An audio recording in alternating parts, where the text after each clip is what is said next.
जब एक बच्चा पढ़ नहीं पाता तो हम कहते हैं मेहनत नहीं करता। जब गणित नहीं आता तो हम कहते हैं ध्यान नहीं देता। जब साफ नहीं बोल पाता तो हम हंस देते हैं। लेकिन सच्चाई यह है, हर दिमाग सीखता है, बस हर दिमाग का तरीका अलग होता है। अब हम 3 बड़ी कैटेगरी में समझेंगे। पहली, सीखने की कठिनाइयाँ। दूसरी, भाषा व वाणी की कठिनाइयाँ। तीसरी, शरीर के समन्वय की कठिनाइयाँ। दूसरी 2 अन्य कठिनाइयाँ है व्यवहार व भावनात्मक कठिनाइयाँ। 5वीं, खाने और विकास संबंधित विकार की कठिनाइयाँ। इनको समझना हर शिक्षक के लिए जरूरी है। हम सब ने अपने जीवन में कभी न कभी ऐसा छात्र जरूर देखा है जो बहुत समझदार लगता है, बातचीत में तेज होता है, सवालों के जवाब मौखिक रूप से सही दे पाता है, लेकिन जैसे ही किताब खोलो संघर्ष शुरू। पढ़ने में अटकना, लिखने में समय लगाना, गणित से डरना। अक्सर ऐसे बच्चों को क्या कहा जाता है? ध्यान नहीं देता, मेहनत नहीं करता, लापरवाह है। लेकिन आज मैं आपसे निवेदन करती हूँ, हर बार समस्या मेहनत की नहीं होती। कभी कभी समस्या सीखने के तरीके की होती है। हर बच्चे का दिमाग एक जैसा नहीं होता। कुछ बच्चे सुनकर जल्दी सीखते हैं, कुछ देखकर, और कुछ को बार बार छूकर करके समझने की जरूरत होती है। जब दिमाग अक्षरों, संख्याओं या लिखावट को प्रोसेस करने में अलग तरीके से काम करता है तो बच्चा चाहकर भी वैसा प्रदर्शन नहीं कर पाता जैसा हम अपेक्षा करते हैं। याद रखिए, ऐसे बच्चे कम बुद्धिमान नहीं होते, बल्कि उनका दिमाग अलग ढंग से जुड़ा हुआ होता है। आज हम ऐसे ही 4 प्रमुख सीखने से जुड़ी कठिनाइयों को समझेंगे। पढ़ने में कठिनाई, गणित में कठिनाई, लिखने में कठिनाई, शारीरिक समन्वय में कठिनाई। इनको समझना इसलिए जरूरी है क्योंकि सही पहचान मिलने पर यही बच्चे आगे चलकर असाधारण प्रतिभा भी दिखा सकते हैं। आज हम एक एक करके इनको समझते हैं। ये वे स्थितियां हैं जिनमें बच्चा बुद्धिमान होता है, पर दिमाग जानकारी को प्रोसेस करने के तरीकों में अंतर होता है। सबसे पहले है डिस्लेक्सिया। क्या होता है? बच्चों को अक्षर पहचानने, ध्वनि जोड़ने और शब्द पढ़ने में असामान्य कठिनाई होती है। यह आलस नहीं, बल्कि दिमाग की शैली अलग होने का परिणाम है। उनके दिमाग में क्या अंतर होता है? रीडिंग ब्रेन के वे हिस्से जो ध्वनि और अक्षर को जोड़ते हैं, धीमे या अलग तरीके से काम करते हैं। क्लास में कैसे पहचान सकते हैं? बच्चा पढ़ने से बचता है, बार बार शब्द भूलता है, मौखिक जवाब अच्छा देता है, पर पढ़ने में कमजोर है। उदाहरण के लिए देखें तो पतंग को तपंग पढ़ना, पैराग्राफ पढ़ते पढ़ते लाइन छोड़ देना। ऐसे बच्चों के लिए शिक्षक क्या कर सकते हैं? फोनिक्स आधारित पढ़ाई करवा सकते हैं, टेक्स्ट के साथ साथ ऑडियो भी चला सकते हैं, पढ़ने का समय भी बढ़ा सकते हैं और ऐसे बच्चे को दबाव कम करना चाहिए। दूसरा है डिस्कैलकुलिया। क्या होता है? बच्चों को संख्या, मात्रा, क्रम और गणना की अवधारणा समझने में कठिनाई होती है। जैसे कि क्लास में देखो तो बार बार उंगलियों से गिनता रहता है, नंबर उलट देता है, वर्ड प्रॉब्लम नहीं समझ पाता, 13 को 31 में भ्रम हो जाता है, घड़ी में 3:35 पढ़ने में दिक्कत होती है। शिक्षक क्या सहायता कर सकते हैं? जैसे कि राजमा, कंकड़ जैसे ठोस चीजें दिखाकर उसको समझा सकते हैं, स्टेप्स लिखकर सिखा सकते हैं, नंबर लाइन का भी उपयोग कर सकते हैं। तीसरा है डिस्ग्राफिया। क्या होता है? दिमाग में विचार तो होते हैं पर हाथ से लिखना मुश्किल हो जाता है। जैसे कि बहुत सारे बच्चों की खूब गंदी लिखावट होती है, स्पेलिंग सही याद रहता है पर लिखने में गलत सलत लिखता है, लिखते समय बहुत थकान लगती है। जैसे कि समाज, यह शब्द को बार बार अलग लिखता है, लाइन से बाहर लिखता है, 5 लाइन लिखने में 15 मिनट तक का समय ले लेता है। ऐसे बच्चे को क्या मदद कर सकते हैं?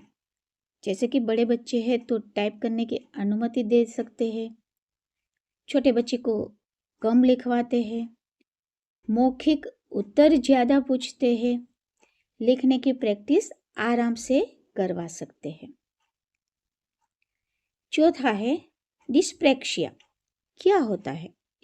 बच्चा शरीर की गतिविधियों की योजना बनाने में संघर्ष करता है, जैसे कि जूते की फीते न बांध पाना, अक्सर हाथ में जो चीज़ें लेकर जा रहा है उसको गिराना, खेल में भाग लेने से बचना। इस प्रकार का काम की योजना बनाने में दिक्कत होती है। थोड़े से शरीर की मूवमेंट कंट्रोल करने में भी परेशानी होती है। इस प्रकार के बच्चे डिस्प्रैक्सिया से ग्रसित है। अब तक हमने ऐसी कठिनाइयों के बारे में बात की जो पढ़ने, लिखने और गणित से जुड़ी थी। लेकिन जरा सोचिए, अगर कोई बच्चा समझ तो रहा है पर बोलकर बता न पा रहा हो तो? अगर वह जवाब जानता हो पर सही शब्द ही उसके पास न हो तो? अगर हम उसे चुप रहने वाला, धीमा या कम समझदार समझ ले तो क्या वह सच में वैसा है या वह सिर्फ अपनी बातें कहने का रास्ता खोज नहीं पा रहा? प्रिय साथियों, भाषा सिर्फ बोलने का माध्यम नहीं है, यह सोचने, समझने और दुनिया से जुड़ने का साधन है। जब भाषा प्रभावित होती है तो बच्चे की पढ़ाई ही नहीं, उसका आत्मविश्वास, दोस्ती और भावनात्मक विकास भी प्रभावित होता है। आज हम जिन कठिनाइयों को समझने जा रहे हैं वे जुड़ी है दिमाग की भाषा को समझने की क्षमता से, सुनकर अर्थ निकालने से और शब्दों को बोलकर व्यक्त करने से। याद रखिए, ऐसे बच्चे अक्सर चुप हो जाते हैं क्योंकि उन्हें डर होता है कि लोग हंसेंगे। हमारा काम है उन्हें बोलने का मौका देना, समय देना और ऐसा माहौल देना जहां वे सुरक्षित महसूस कर सके। ऐसे बच्चों में आता है डिस्फेसिया। क्या होता है? बच्चों को भाषा समझने और बोलने दोनों में आंशिक कठिनाई होती है। जैसे कि उदाहरण देखें तो हम कहते हैं कि कॉपी निकालो, समझने के लिए उसे टाइम लगता है। कोई वाक्य है तो वाक्य को वो अधूरा बोलता है, सही शब्द खोजने में रुक जाता है। शिक्षक क्या कर सकते हैं? उसको छोटे छोटे वाक्यों में काम करवाइए। कभी भी कुछ करवाते समय चित्रों का भी उपयोग कर सकते हैं। दूसरा है एफेजिया। क्या होता है एफेजिया? भाषा की एक गंभीर समस्या होती है, समझने या बोलने की क्षमता बहुत कम होती है। जैसे कि जब हम बोले कि पानी, तो उस शब्द को वो याद नहीं कर पाता, बात समझकर भी जवाब नहीं दे पाता। हमने अभी भाषा समझने और बोलने से जुड़ी कठिनाइयों के बारे में जाना, लेकिन अब जरा एक और पहलू पर ध्यान देते हैं। अगर बच्चा सही शब्द जानता हो, वाक्य भी दिमाग में बना रहा हो, लेकिन उसका मुंह, जीभ या आवाज साथ न दे तो?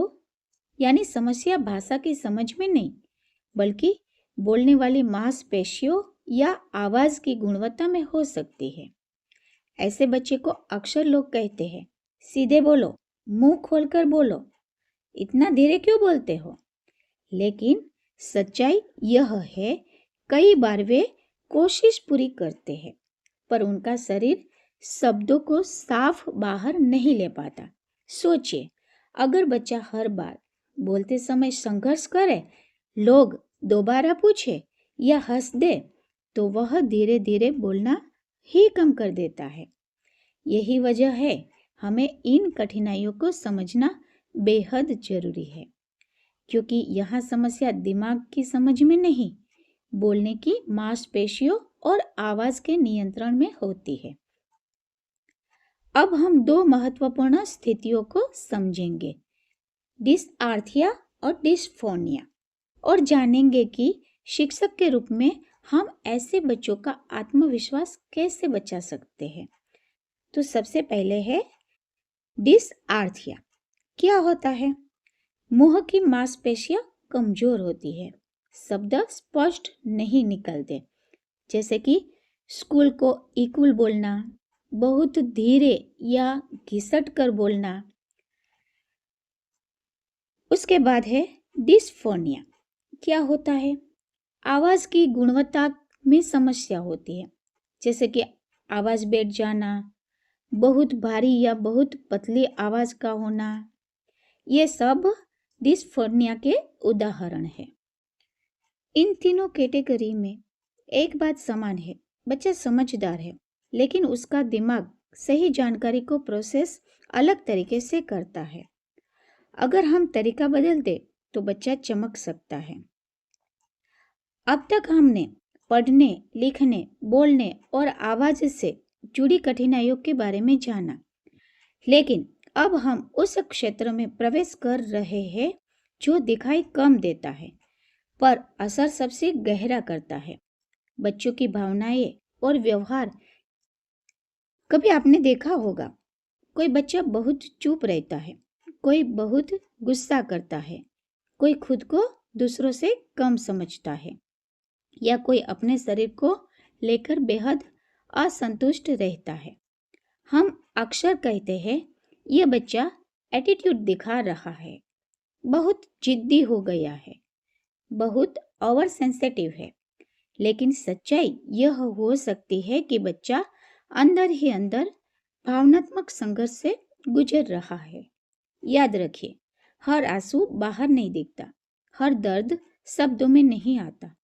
कुछ बच्चे चुप होकर दर्द सहते हैं, कुछ गुस्से में बदल देते हैं और कुछ खुद से नफरत करने लगते हैं। आज हम दो ऐसी स्थितियों को समझेंगे जो बच्चों के आत्मसम्मान, भावनाओं और मानसिक स्वास्थ्य से जुड़ी है।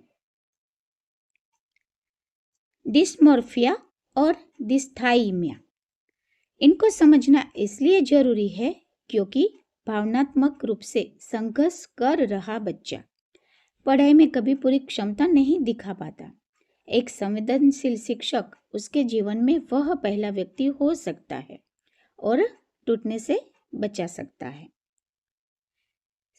तो है डिस्मोर्फिया। क्या है? शरीर के प्रति गलत धारणा। बच्चा या किशोर अपने शरीर के बारे में गलत और नकारात्मक सोच विकसित कर लेता है। वो सामान्य दिखते हुए भी खुद को बदसूरत या दोषपूर्ण मानता है। उनके दिमाग में क्या चलता है? दिमाग बार बार उसी कमजोरी पर फोकस करता है, चाहे वह असल में मौजूद हो या नहीं हो। पहचान के कैसे करेंगे ऐसे बच्चों की? जैसे कि बार बार आईना देखना, फोटो खिंचवाने में शर्म महसूस करना, दूसरों से तुलना करना। उदाहरण देखें तो सामान्य चेहरा होने पर भी मेरी नाक बहुत खराब है ऐसा कहना, स्कूल के फंक्शन में स्टेज पर जाने से कतराना, दोस्तों के बीच जाने में शर्माना। शिक्षक क्या कर सकते हैं? शरीर के प्रति सकारात्मक बातचीत करें, तुलना से बचें और काउंसलर की मदद भी लें। इसके बाद है डिस्थाइमिया।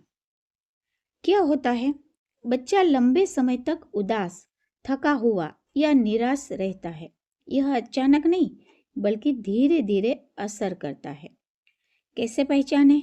हर समय उदास रहना, खेलकूद में रुचि कम लेना, आत्मविश्वास कम होना, जैसे कि मुझसे नहीं होगा ऐसे बार बार कहना, दोस्तों से दूरी बनाए रखना, कम मुस्कुराना, चुप चुप रहना आदि। शिक्षक क्या मदद कर सकते हैं? उसको डांटने की बजाय प्रोत्साहन दे, छोटी उपलब्धियों पर भी तारीफ करे और अभिभावक के साथ बातचीत करवाए। तो मित्रों, हमने अभी बच्चों की भावनाओं और मानसिक संघर्षों के बारे में बात की। अब हम ऐसे विषय की ओर बढ़ रहे हैं जो दिखता तो शरीर से जुड़ा हुआ है, लेकिन असल में जड़ें मन और भावनाओं में होती है। कभी आपने नोटिस किया होगा, कुछ बच्चे खाना छोड़ देते हैं, कुछ बहुत ज्यादा खाने लगते हैं, कुछ अपने शरीर को लेकर इतना असंतुष्ट होते हैं कि खाना ही उसे दुश्मन लगने लगता है। हम सोचते हैं डाइट कर रहा होगा, नखरे हैं उनके, खाने में नखरा करता है, लेकिन सच्चाई यह हो सकती है कि बच्चा अपने शरीर, आत्मविश्वास और भावनाओं से जूझ रहा है। आज के समय में सोशल मीडिया, तुलना करना और परफेक्ट दिखने का दबाव जिस प्रकार बच्चों के मन पर हावी हो गया है, उससे उस पर गहरी असर हो रही है। खाने से जुड़ी ये समस्याएं सिर्फ खाने की आदत नहीं होती है, ये संकेत होता है अंदर छुपे डर के, आत्मसम्मान की कमी के और खुद को स्वीकार न कर पाने की।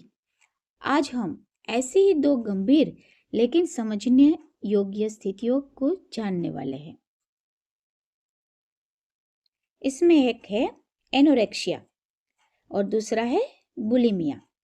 इनको पहचानना बहुत जरूरी है, क्योंकि समय पर समझ न मिले तो ये बच्चे शारीरिक और मानसिक स्वास्थ्य दोनों को नुकसान पहुंचा सकती है। एक शिक्षक के रूप में हम सिर्फ पढ़ाने वाले नहीं, बल्कि कई बार वह सुरक्षित व्यक्ति होते हैं जिसे देखकर बच्चा मदद मांगने की हिम्मत करता है। एनोरेक्सिया, खाना खाने से डर और वजन बढ़ने का अत्यधिक भय। क्या होता है? बच्चा या किशोर खुद को मोटा समझता है और बहुत कम खाना शुरू कर देता है, चाहे वह पहले से दुबला ही क्यों ना हो। पहचान कैसे करेंगे? खाना छोड़ देता है, बहुत कम वजन होता है, खाने को छुपाता है, जैसे कि मान लो कि टिफिन वापस पूरा का पूरा भरा हुआ ले जाता है और कहता है मैं डाइट पर हूँ, ऐसा बार बार कहता रहता है। आईने में खुद को देखकर मोटा कहता है। इस प्रकार के लक्षण उसमें दिखते हैं। शिक्षक क्या हेल्प कर सकते हैं? वजन या शरीर की टिप्पणी न करें और संवेदनशील होकर उनसे बातचीत करें। डॉक्टर की भी सलाह लें। इसके बाद आता है बुलिमिया, बहुत ज्यादा खाना और बाद में उल्टी कर देना या तो निकाल देना। व्यक्ति बहुत ज्यादा खा लेता है और फिर वजन बढ़ने के डर से उल्टी भी कर लेता है या खुद को भूखा रखता है। कैसे पहचान करेंगे? जैसे कि वो बार बार छुप छुप कर खाना खाता है, वजन को लेकर अत्यधिक चिंता लगी रहती है, कैंटीन में भी जाकर बार बार खाना खा लेता है, खाने के बाद असामान्य व्यवहार करने लगता है, वजन कम करने की अत्यधिक कोशिश करता है। ये सारे लक्षण इसमें दिखाई देते हैं। शिक्षक क्या मदद कर सकते हैं? उस बच्चे को कुछ न कुछ कहकर बार बार शर्मिंदा न करें, भावनात्मक सपोर्ट करें और मेडिकल हेल्प की सलाह भी लें। तो मित्रों, इस प्रकार की हमने 12 स्थितियों के बारे में एक ही बात कॉमन समझ में आई है कि बच्चा कमजोर नहीं होता, उसे समझे जाने की जरूरत होती है। अगर शिक्षक पहचान ले तो बच्चा छूटता नहीं है, अगर अनदेखा करे तो बच्चा टूटता है। इसीलिए हमारा काम पढ़ाना ही नहीं, समझना भी है। आज हमने 12 अलग अलग स्थितियों के बारे में जाना। पढ़ने की कठिनाई, गणित का डर, लिखने में संघर्ष, बोलने की परेशानी, भावनाओं का बोझ और शरीर को लेकर असुरक्षा, इनमें से कई चीजें हमें दिखाई देती है। लेकिन कई संघर्ष ऐसे होते हैं जो बच्चे चुपचाप अपने अंदर लेकर चलते हैं। हर वह बच्चा जो पीछे बैठा है, हर वो बच्चा जो ज्यादा शरारत करता है, हर वो बच्चा जो चुप रहता है, शायद वह कमजोर नहीं, शायद वह समझे जाने का इंतजार कर रहा है। याद रखिए, हमारी एक डांट उसे बंद कर सकती है, लेकिन हमारी एक समझ उसका जीवन खोल सकती है। हम सिर्फ शिक्षक नहीं हैं, हम वह व्यक्ति है जो बच्चे को यह एहसास दिला सकते हैं कि तुम गलत नहीं हो, तुम्हें बस अलग तरीके से समझने की जरूरत है। अगर हम पहचान ले तो बच्चा छूटेगा नहीं, अगर हम सुन ले तो बच्चा टूटेगा नहीं। इसी सोच के साथ आइए हम पढ़ाने के साथ साथ समझने की भी शुरुआत करें। धन्यवाद।